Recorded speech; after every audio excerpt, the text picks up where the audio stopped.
You're most welcome back to Matchbook's Weekend Football Podcast. We had a week off last week, probably just as well, really, because the main game we were going to cover was Manchester United against Liverpool. That didn't occur.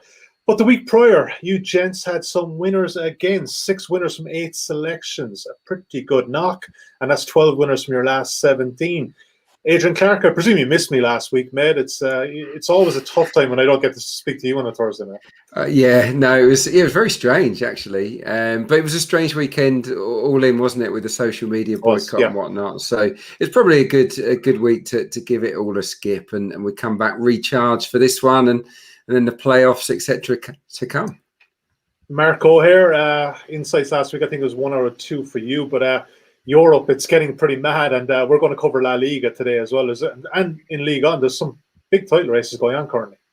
Yeah, tremendous fun in Spain and France at the moment. It's just such a shame. I'm sure we'll get onto it, but Sevilla lost on Monday night against Athletic in a game which would have made the La Liga title race even better, really. But they fluffed their lines, the pressure told, and now they're probably just out of the race, unfortunately. But still plenty to play for. 2 massive matches in Spain this weekend, which we will cover in due course. What we're going to do today, we're going to cover 3 Premier League games, leading off with, of course, the Champions League final dress rehearsal, Manchester City against Chelsea, West Ham against Everton, Leeds against Tottenham. We're going to look at a very key match in the Championship, Derby County and Sheffield Wednesday, with Adrian has a couple of EFL selections, and Mark, as we was there, will cover La Liga.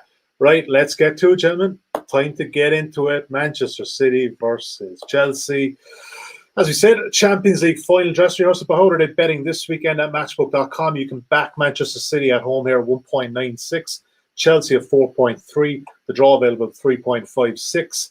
Chelsea getting a half a goal start on the Asian handicap, being currently backed out at just under 1.94 at Matchbook. And the total, Adrian Clarke, probably not that surprising, is 2.25, slightly shaded towards the under.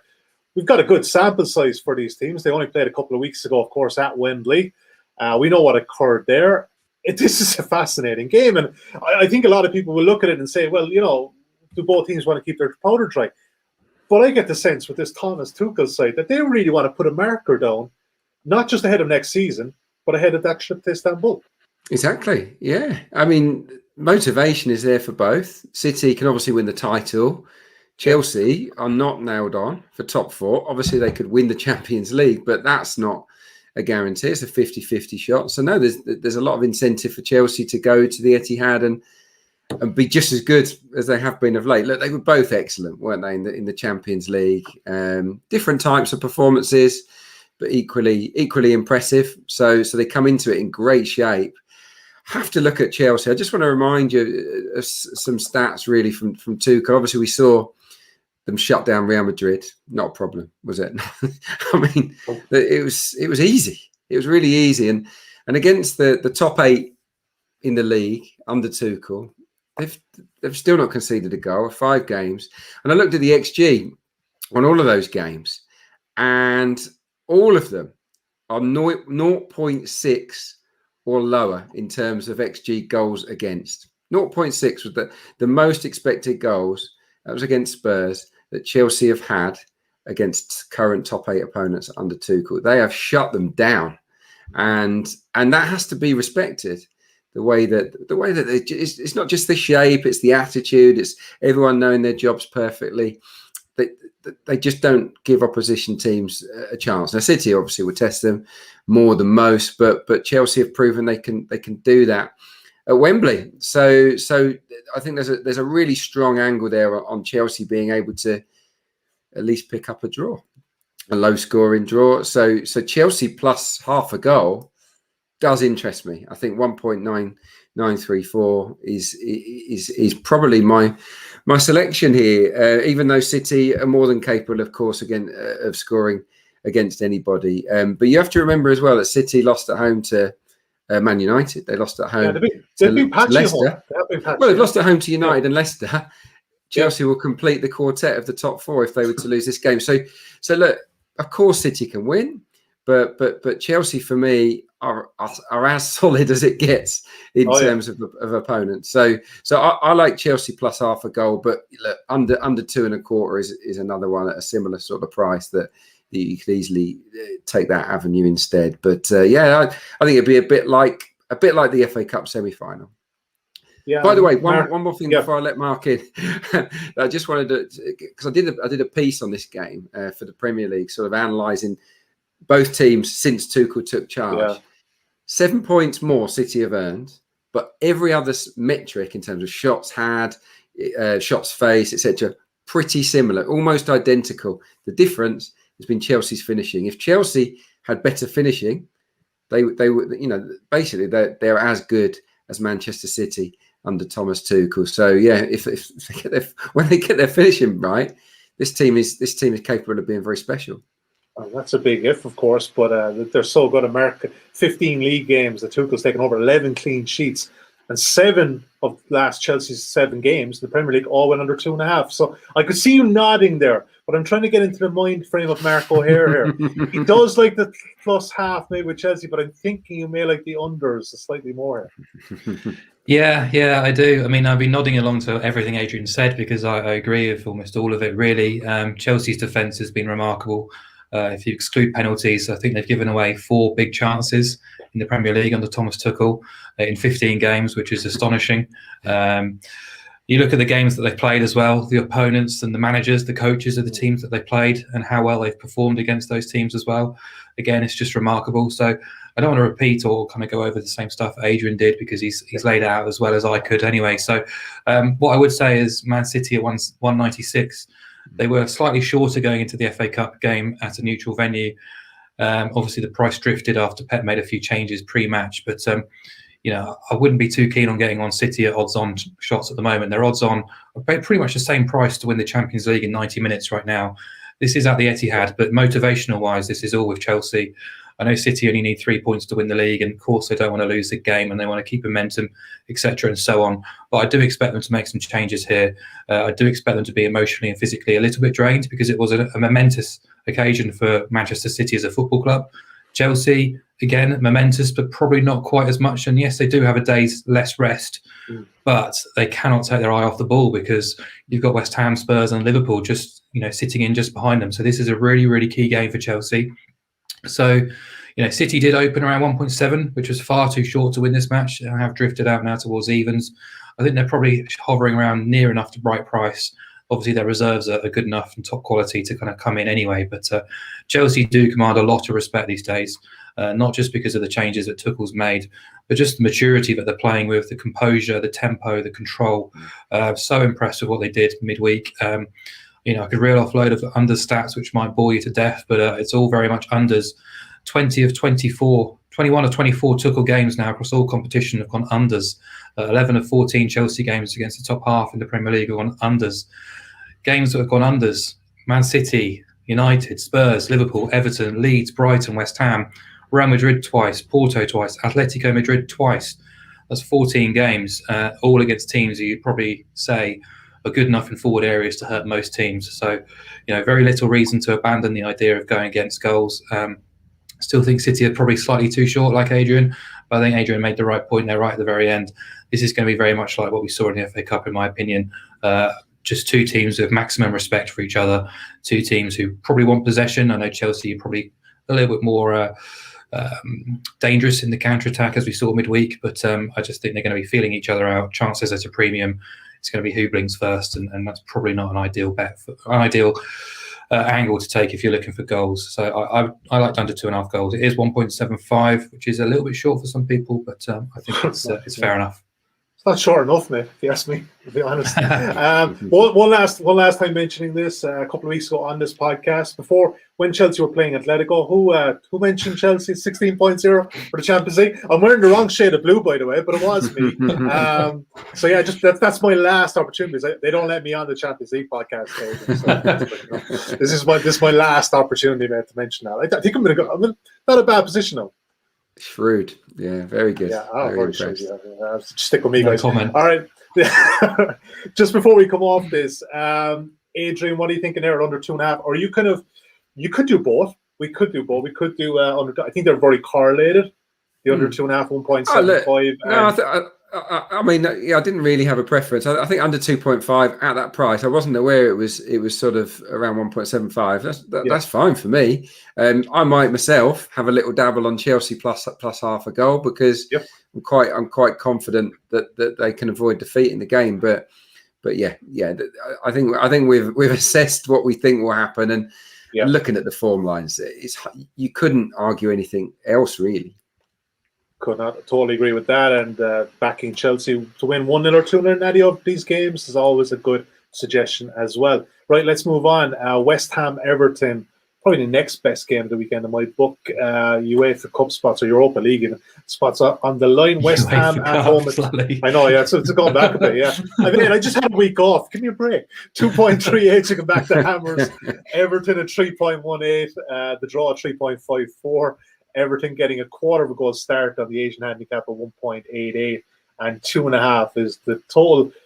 It's been a bit kind of patchy for West Ham, but I suppose, Mark, it hasn't been that bad. I mean, you look at their last 10, they've lost 4 of their last 10 league games. 3 of them were against, combined Man City, Manchester United, and Chelsea. And there was that one sending off against Newcastle, kind of put the kibosh on that. But they're still probably punching above their weight. No Declan Rice again this week, which is obviously a big loss for them. Yeah, it is. I'm really enjoying West Ham this season because they've been so much fun to follow. You don't really know what to expect from them, particularly entertaining at the London Stadium. I think it's the best ground for goals in the Premier League this season, 2.94 per game. 7 of their 8 home games against fellow top half teams have seen both teams score. And that's the angle I really like in this one, trading around 1.8, which does really appeal. I think that's a really nice price. I've got the goal expectancy for this game around 2.91. And it gives me a base, both teams to score price around 1.74. So around about 5% sort of margin there between the best price and my price. So yeah, it's a wager that's 1 in 11 of West Ham's last 16. And crucially, I think in terms of team news, they've had key attacking players return and make an impact. Mikel Antonio on Monday against Burnley, Cresswell as well. Ben Rama taking his chance and making a decent impact too. So we know they've got quality in forward areas. We know they're a threat from set pieces too. But you mentioned Declan Rice missing again. He's missed the last 5 games and they've conceded 9 goals in those games. Wolves, Burnley and Newcastle all having a bit of joy. In the last 10, they've kept 1 clean sheet, just 3 clean sheets in 16 going further back. But go back to those 5 games that Rice missed. They've given up 1.91 XG in those, exclude penalties, and it's still 1.78 per game, which is really quite alarming for a David Moyes team, especially considering some of those offences they were playing against. So, yeah, I do like West Ham's ability going forward. I still think they're a bit vulnerable defensively too. The issue really for me is trying to guess what kind of Everton performance we're going to get because they've been so wishy-washy. I know they've been awful at home and away from home they are picking up points, but you dig down into the data, they've been overperforming away from home in terms of results. They're returning a negative process on the road. Most of the major metrics have been pretty poor as well outside Goodison. However, they do score goals on the road. They've scored in 13 of their 16 away games. So whilst I give West Ham the slight edge, just that kind of unknown element of Everton and not being able to get them right too often this season, I'm happy to sort of steer away from the 1x2 or the handicaps and prefer to go with goals. I think both teams to score, if you can get 1.8 down to about 1.75, I think you're in a good position.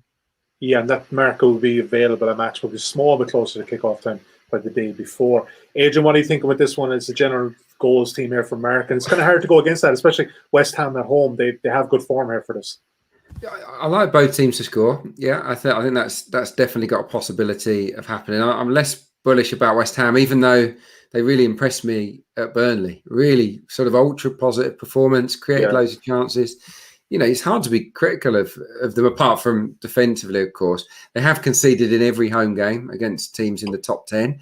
So you give Everton a great chance to score here. And look, West Ham don't draw blanks very often. So I think both teams to score is a good bet. I really do. But yeah, you have to respect Everton's away form. Obviously, the performances, I don't think have been that great. They don't wow me at all, Everton, but they've won 10, drawn 3 and lost 3 away from Goodison. That's mega form. And actually, they've been really tight of late. I think the last 5 away games, Everton, there's been a total of 6 goals. Really low scoring affairs. So that argues against a lot of goals. But yeah, I could go with both teams to score. My own first pick ahead of that would have been Everton on plus a quarter. I just fancy Everton. But that's really more of a hunch than data driven, I have to say. And it's also based on Everton's solid home form and West Ham's propensity to concede. I just think this is a game that West Ham might slip up in. But I think, I'm more than happy to go along with both teams to score. But for me, it will be either a score draw or a both teams to score and Everton winning the game. That's my feeling on it. Yeah, I'm quite happy to put in Everton plus quarter of a goal there, 1.87 as well. Yeah, like the angle there as well. Any concerns? I think there's a slight concern over James as well this weekend, isn't there? Yeah, but look, it's about Calvert-Lewin. If Calvert-Lewin play, I mean, he's the only one that really scores for them. And providing they give him the ammunition, then I'm confident he can give their centre halves a problem. The other thing with Everton that makes me fancy them is that they really struggled at the back last time against Villa. Watkins, the two centre halves got it both barrels from Carlo Ancelotti, and I think there'll be a response here, whether it's the same back two or not. That's it. But that's it. They can bring him back in Michael Keane there too, can't they? Exactly. I just think there'll be a focus. There'll be a focus on being much better and more resilient. Obviously, against another really dangerous front man in Mikel Antonio. One quick stat I should share with you. I did a piece on Said Benrahma, and Mark mentioned him. He starred at Turf Moor. When he plays, West Ham almost always win. It's a 66.6% win rate. He's only started 12 games. They've won 8. They've only lost 1. They've lost 9 without him. They score more goals. They create more chances. They have more shots. Now, for me, I don't even know whether I would put him in West Ham's first 11, but he is a bit of a lucky charm. So keep your eye on the team sheet. Said Benrahma, it seems to make a difference to West Ham. So just something to keep a lookout for. Yeah, let's split the difference there. So Mark is selecting BTTS at about 1.8, and Adrian's taking Everton plus quarter of a goal at 1.88 currently at matchbook.com. Right, Adrian, I want to stay with you for this next one because this was your choice, sir. Leeds United at home to Tottenham. Potentially a good game here. Leeds 3.68, Tottenham 2.05. That's short, isn't it? Like 3.9 the draw. Leeds plus a half a goal at 1.91. You can back there, and Tottenham obviously 2.01. 3 is the total. Slightly favoured towards the under end. Adrian, I think you might be disagreeing with me that that's short. But look, I didn't see their win over Sheffield United, but everything I was reading post-match was saying, they're back, they're playing with a freedom that wasn't there with Jose. And I'm like, it's one game. Does one swallow make a summer? But is it a much, if you're backing Tottenham here, is it much that you're thinking that Leeds might have plateaued? Don't have a good record at home against the top 10 teams in the league this season. They don't. No, they absolutely don't.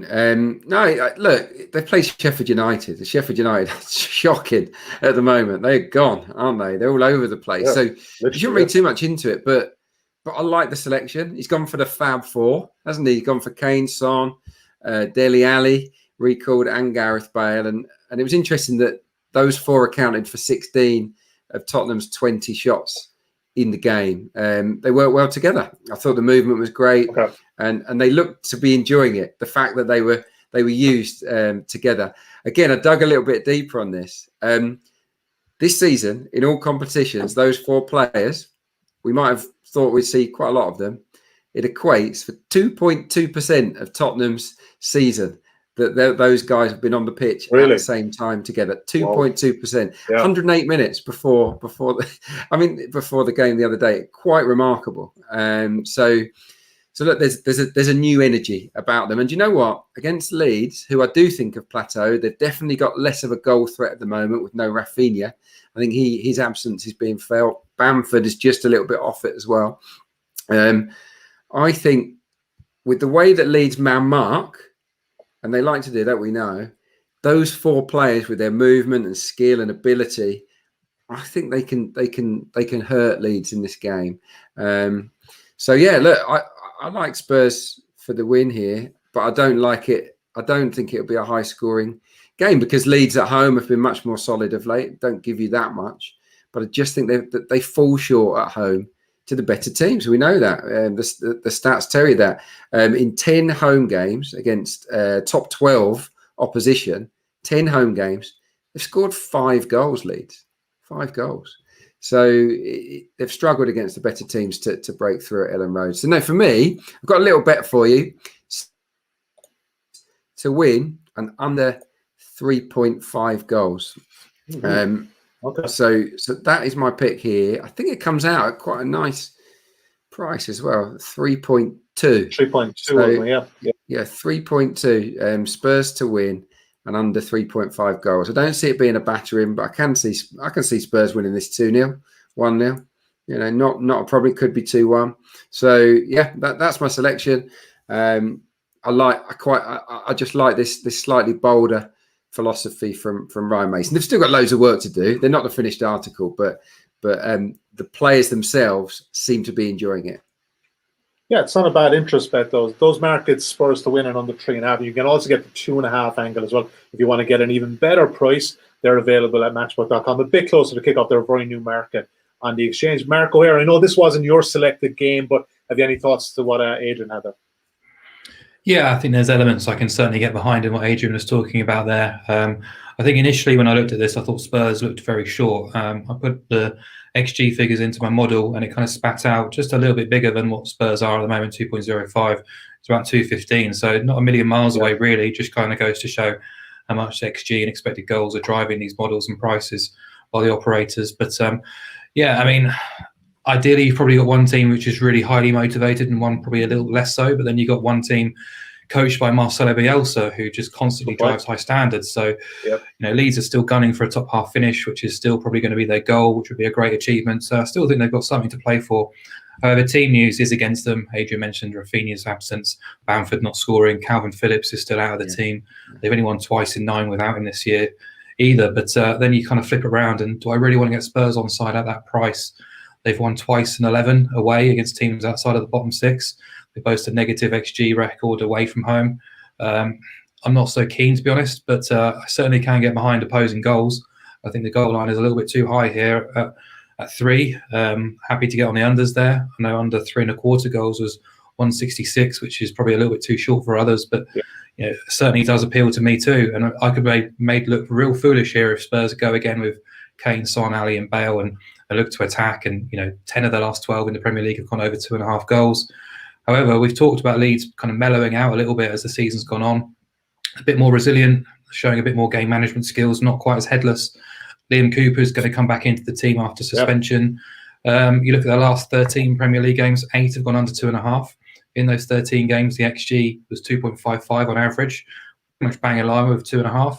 At Ellen Road, under 2.5 is paid out in 10 of 17, including 6 of 9 when welcoming the top half as well. So, yeah, this does appeal. It's paid out in all 5 of Leeds' home games against the Big 6. It's only lost on 3 occasions at Ellen Road all season. I just think Leeds aren't firing, as Adrian talked about, a bit more restrained, seemingly quite comfortable now, I think, against the big boys. I think they've put in some really decent shifts against Chelsea and Liverpool and Man City and Man United recently too.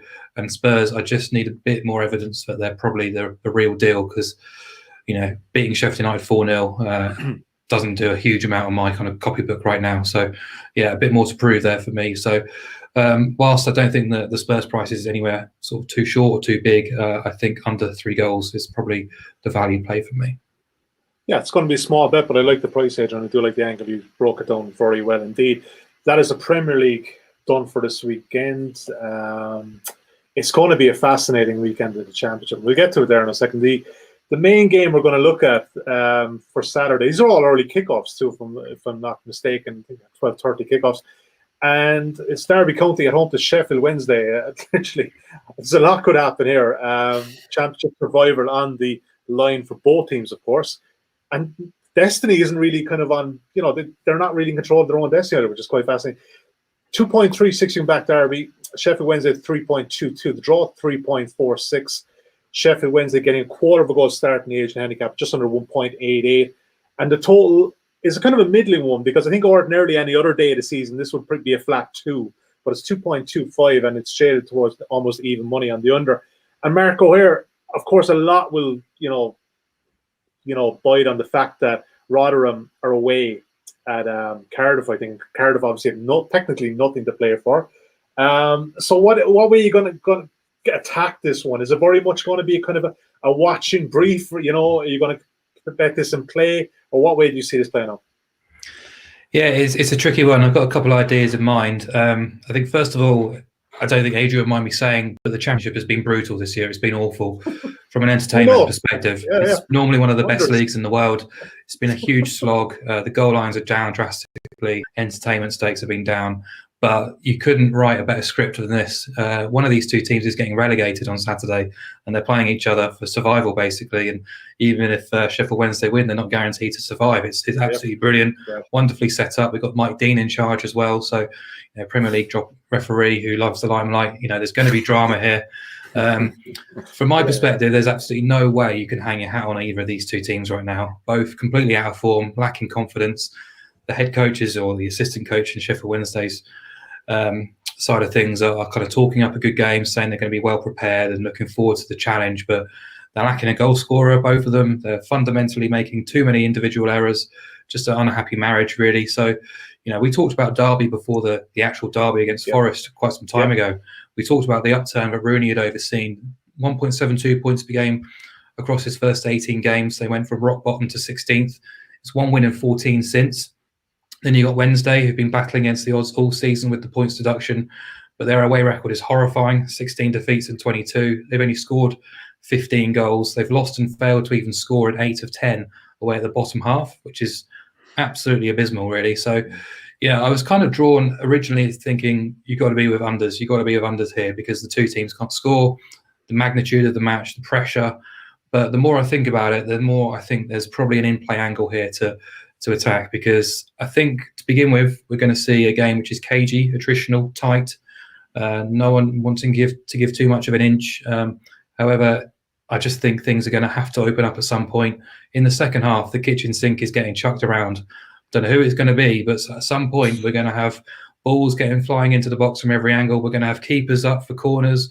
The structure's going to fall apart at some point, and it could get really chaotic and really quite fun, I think, in the 45 minutes after half time.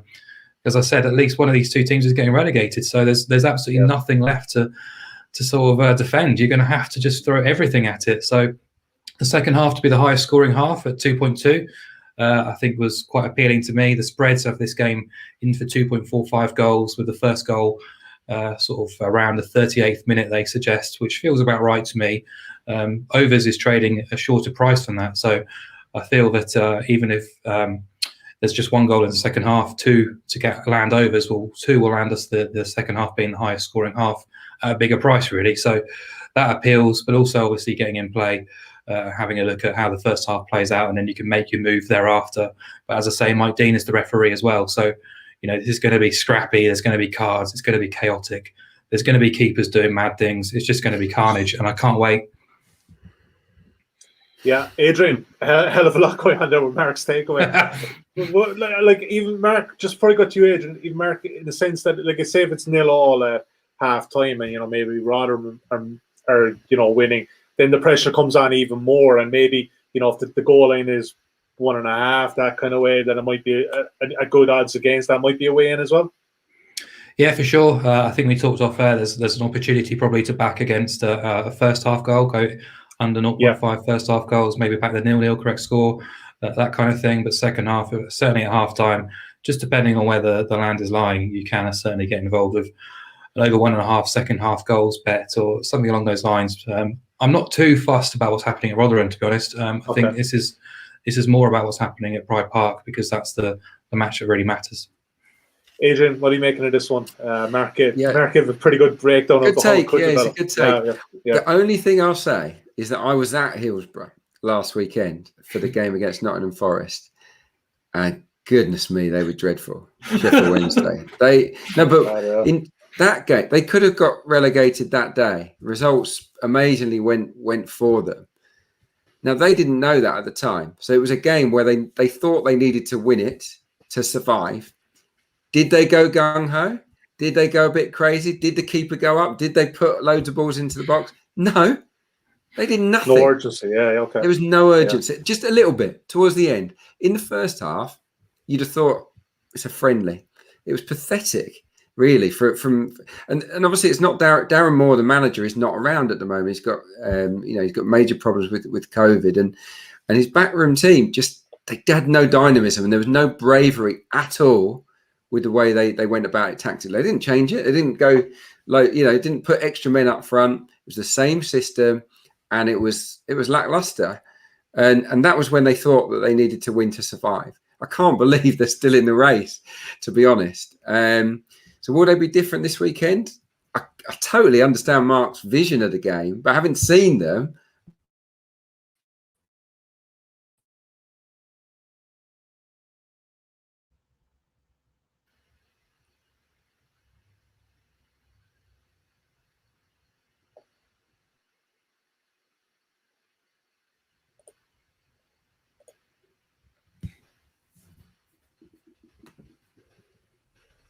Sorry, lads, lost you there. Okay. I'll go back in the hood. Adrian, missed what you said there at the end, but what was your general take of that? 2.2 was the second half, the highest scoring half. We could put that in as a play. Yeah. Look, I think Mark's shout is a good one, but yeah, I just not impressed with Sheffield Wednesday. I personally think Derby will win the game, win a low scoring game. But yeah, I like Mark's angle. I just been really unimpressed by Sheffield Wednesday's lack of bravery last weekend, and I'm not that convinced that they will show that attitude again in this game. What was quite curious last week was the game you were watching was against Nottingham Forest, and Forest fans were absolutely fuming that they didn't allow Sheffield Wednesday to get the result and didn't lie down for them. Obviously, he could have sent Derby into. Well, Lewis Grabban missed a penalty for them, didn't he? Yeah, he played his part. But yeah, look, Sheffield Wednesday quite unconvincing at the back. Burner very slow. They've got two wing backs that aren't natural defenders. Derby are in shocking form, but yeah, based on what I saw, I find it hard to believe that Sheffield Wednesday will go there and win. But let's see. I was looking at this game this morning. Derby scored 17 goals, league goals at home this season.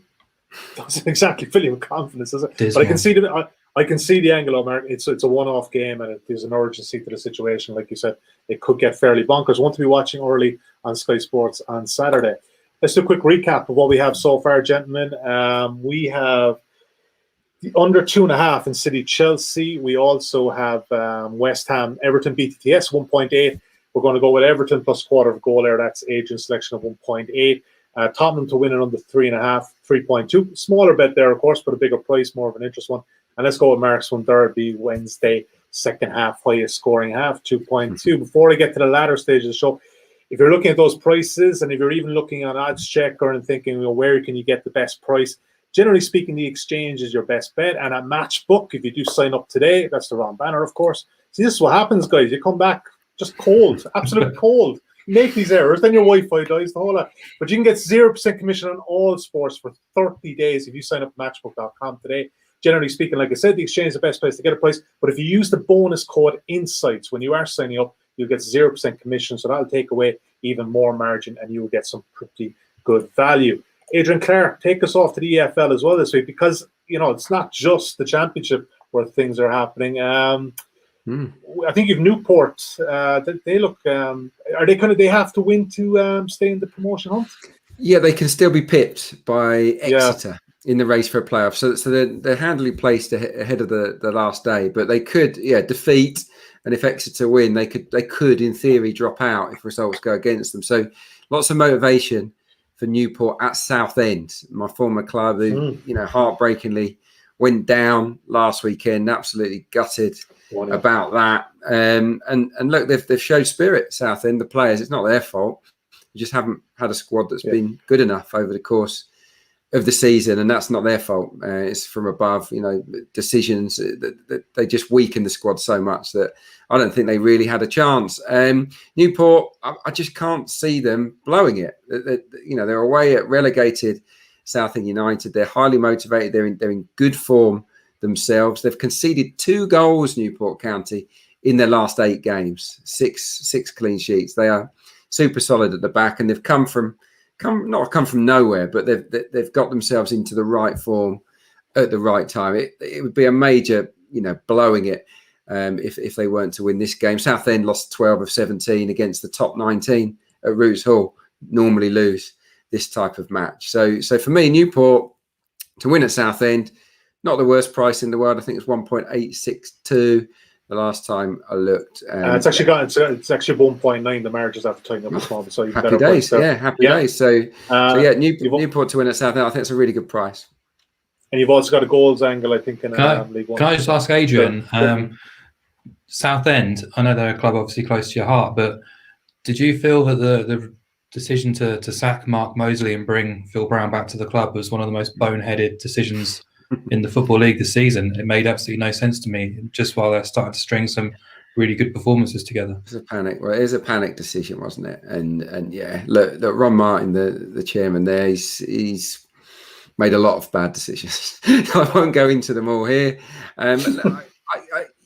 It happens when you're faced with that prospect. You make the change. You go with someone that you know. And Phil Brown had a great time at Southend before. He was very successful. So I got it. Timing, and I think was just weird, though. Yeah, I thought it was.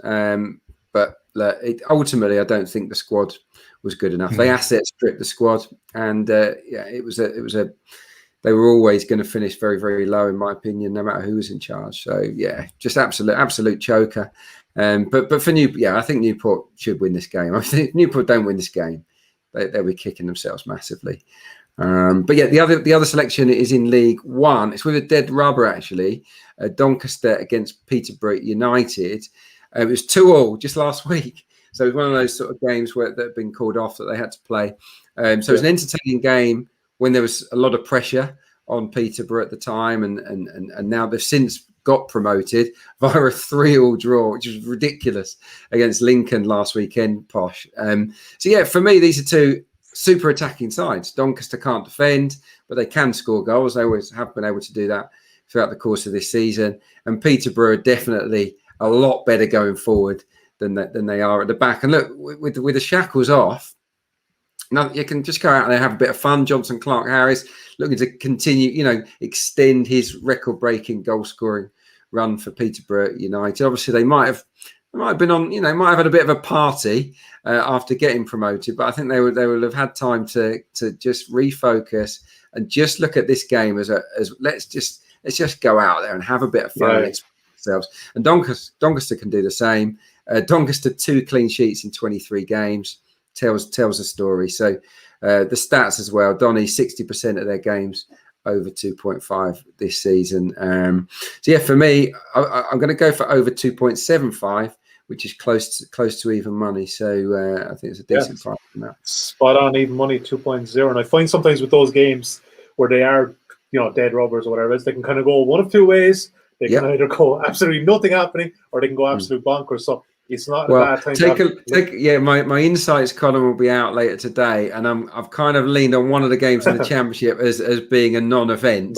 This one, I just think these two teams, they're better at scoring goals, and defensively not brilliant. So yeah, those are my 2 picks. You called it very right a couple of weeks ago too, that Norwich QPR, very similar kind of thing there as well. So going as well. Mark O'Haire, La Liga this weekend. Let's just take a quick set the scene for just 2 seconds. First place third, Atletico plays Barca in the Nou Camp. And then Madrid, second place, they played fourth place Sevilla. It's fascinating. There's only 4 games left. And obviously the top 3, we can kind of say that Sevilla are possibly out of the running it. But kick us off on Saturday. What's going to happen in the Nou Camp? Yeah, I mean, it's fascinating as well. In Spain, we've got the head-to-head record rather than goal differences used as well. There's another element to build into things, and that's probably why Sevilla are out of the race, unfortunately. But it starts on Saturday afternoon. Barcelona are odds on to beat Atletico Madrid at the Camp Nou, which doesn't really do it for me. I think for all the good work Ronald Koeman's done under really difficult circumstances this year, if you cast your mind back to late summer, early autumn, and the club was in complete crisis and turmoil, and they could be on for a double. Really, it's quite remarkable what he's achieved. But they haven't tended to come up and show themselves in the big games, the matches that matter. Both Clásicos against PSG, the Super Cup, the away game against Atleti, they've all fallen short in. It's only really the Copa del Rey final that they excelled in. So their league form has largely been very good. But the Granada defeat last week was an absolute shocker. Win that match and they're top of the league coming into this game, and everything's in their hands.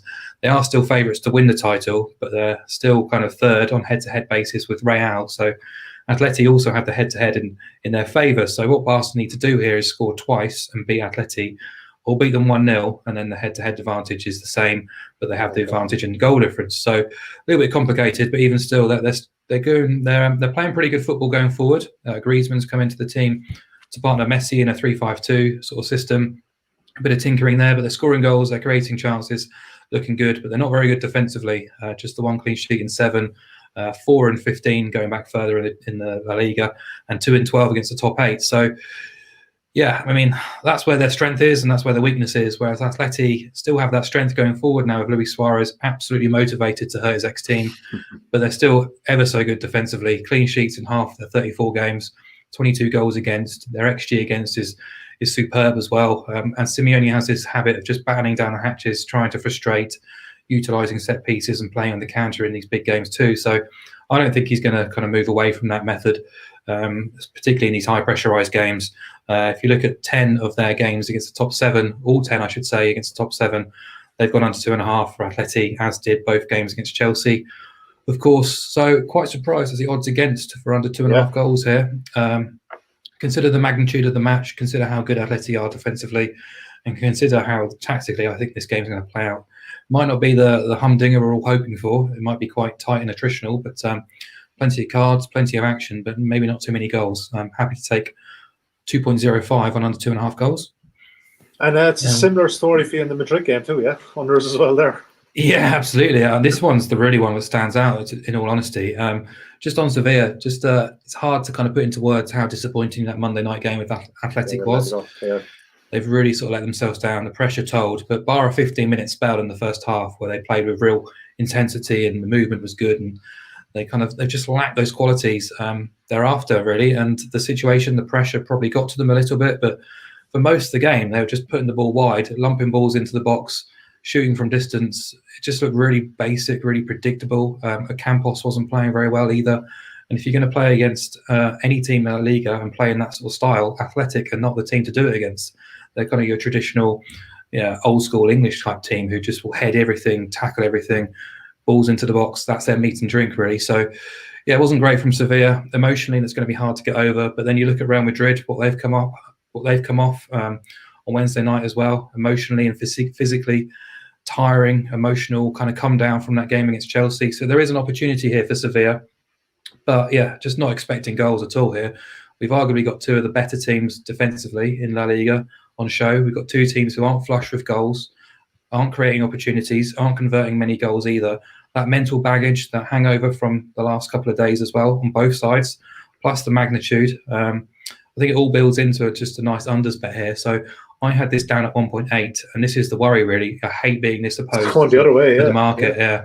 The market's moving towards an overs game, and I can't see it.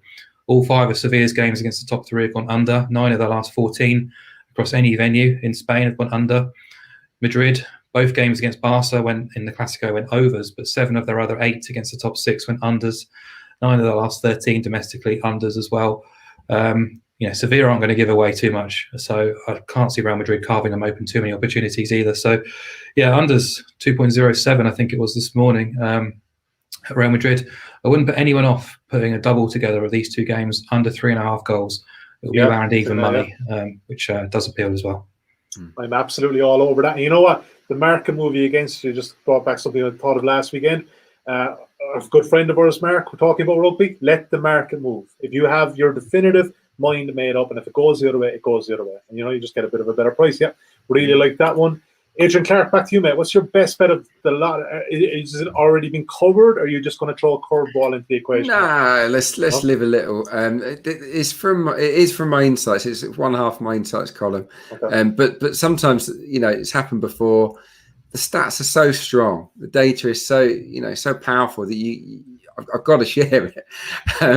It's Scunthorpe against Stevenage. Okay, it is not a glamorous end of season match. Scunthorpe at home. 27% of Scunthorpe home games have had more than 2 goals. It's the fewest. It's the lowest percentage in League Two. The last 8 home games have had 2 or less. 5 blanks from Scunthorpe as well. They're not scoring goals. Stevenage, wow. Away from home, their games average 1.59, which is the lowest in the division. Again, 27% of their away games go over 2.5. And 9 of their last 10 on the road for Stevenage have had 1 goal or less. 9 of the last 10. So put it all together. I think you know where I'm going. Obviously, last Maybe day of the 3.5. season. Well, look, last day of the season. Obviously, you have to factor that in a little bit. Things could get turned upside down, but habitually, these two sides are involved in tight, boring games. Put them together on the last day with nothing to play for. Yeah, I think it's got 0-0 or 1-0 written all over it. Under 2.25 is my selection. 1.847. Yeah, we'll round it up to 1.85. Yeah, like the angle there. That's going in the ACA with the two Spanish ties. Mark O'Haire, let me guess. I'm thinking it's Madrid under, yeah? Madrid Sevilla under, no? Yeah, it is. Yeah, there's a good game in Liga, which I've mentioned in my insights column, which I really like the look Check of. that out there, yeah. Should be a good game in France to keep tabs on Saturday afternoon. But yeah, I think so. Real Madrid against Sevilla. Although I'm quite tempted now to put up the under 3.5 goals double in the two Spanish games at evens. If you can get evens, then that's, I think, a fantastic. I like under 3.5, as does Sully. I know that. Yeah. Dirty 8-time ACAs there every Saturday. I love it. Man, I got to miss those, Adrian. Really want to miss those, man. Yeah. But you know what? We've got EFL playoffs coming up. There's going to be a few of those thrown in as well. Definitely a couple of those first leg ties where they're just the KG in the evening time. Also, we've got the Euros coming up. 10 broadcasts throughout the tournament. Do an anti-post preview either at the end of this month or the very start of June. We will have it well and truly covered with the aforementioned gentlemen. Adrian, my thanks to you. Mark, my thanks to you. Best of luck with your bets this weekend. Pretty good slate, I would suggest. And enjoy the Liga. Enjoy the last day of the championship. Adrian, we're going to miss the championship, mate. We are going to miss it in a major way. All right, until next Thursday, we will talk to you then and enjoy your weekend. Take care.